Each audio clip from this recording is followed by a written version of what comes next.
Today I'm going to show you how to repair the hinges of any laptop at all.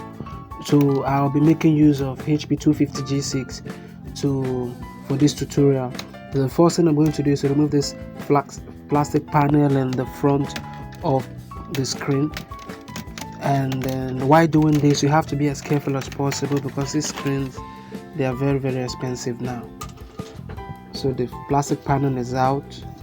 I'm going to remove all the screws holding the screen down to the back panel. Okay, so I'll remove the first two screws at the top, and then we still have some screws under the screen. I'm going to remove them too, and then I'll gently remove the screen just like this, and then gently disconnect the signal cable. Just like I said earlier, you have to be very careful while handling the screen and the signal cable. They are very fragile.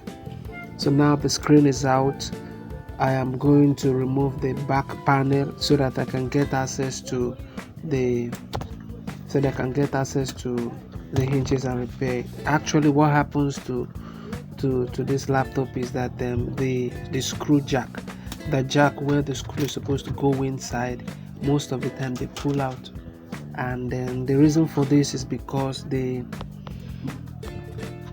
most of them they are very fragile and they pull out easily.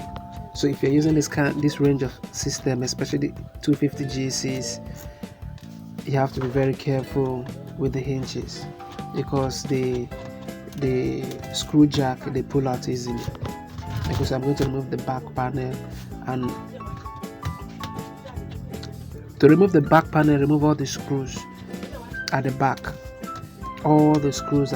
then lift the plastic, the rubber stand, the screws hidden on the rubber stand on the four edges. After removing all these screws, then I'm going to remove the back panel so that I can replace the hinges. But today we are not going to be replacing the hinges. We are going to be repairing the hinges with 4-minute glue. 4-minute glue is this regular glue, this type A and B, where you just mix the two contents together, and then it has the consistency of plastic. So that is what I'm doing now. You can see this is the hole where the screw jack is supposed to go inside. So I'm going to fill it out, and then I'm going to replace the screw jack inside so that I can tighten the screw back.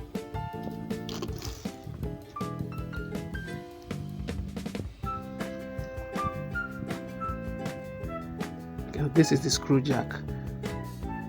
So after applying the glue to the plastic panel, then you have to apply the glue to the exhaust port, then put back the screw jack if you still have it.